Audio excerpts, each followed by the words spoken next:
पुण्यात मावळ तालुक्यातील कुंडमळा येथील इंद्रायणी नदीवरील लोखंडी पूल कोसळून मोठी दुर्घटना झाली। या पार्श्वभूमीवर राज्यातील सर्व जुन्या पुलांचं ऑडिट करण्याची मागणी होती। पंढरपूर शहरात देखील चंद्रभागा नदीवर 150 वर्षांपूर्वीचा ब्रिटिशकालीन दगडी पूल आहे। तसेच 127 धोकादायक मठ, धर्मशाळा आणि इमारती आहेत। आषाढी यात्रेपूर्वी शहरातील दगडी पुलावरील वाहतूक पूर्णपणे बंद करावी आणि धोकादायक इमारती उतरवून घ्याव्यात अशी मागणी आता पंढरपुरात होती आहे।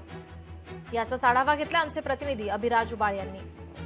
पुणे जिल्ह्यातील मावळ तालुक्यात कुंडमळ्याजवळ इंद्रायणी नदीवर असणारा लोखंडी पूल पडल्याने काल 50 पर्यटक वाहून गेले होते। त्याच पार्श्वभूमीवर राज्यातील विविध ठिकाणी असलेल्या जुन्या पुलांचा सर्वे करण्याची मागणी होत आहे। आपण आता पंढरपूर मधील चंद्रभागा नदीवर असलेल्या ब्रिटिशकालीन दगडी पुलावर आहोत।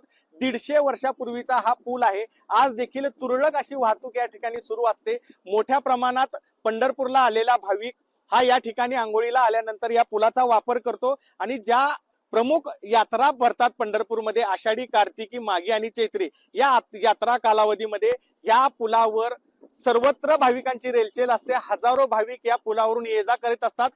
नदीच्या ऐल तीरावर विठ्ठल मंदिर आणि पैल तीरावर 65 एकर आहे। या 65 एकर भक्ती सागरामध्ये लाखो भाविक उतरलेले असतात आषाढी यात्रेच्या कालावधीमध्ये। आता आषाढी यात्रा अवघ्या 15 ते 20 दिवसांवर येऊन ठेपलेली आहे आणि या काळामध्येच ही दुर्घटना पुण्यामध्ये घडलेली आहे। त्या पार्श्वभूमीवर हा पंढरपूरचा दगडी पूल देखील 150 वर्षापूर्वीचा दगडी पूल आहे।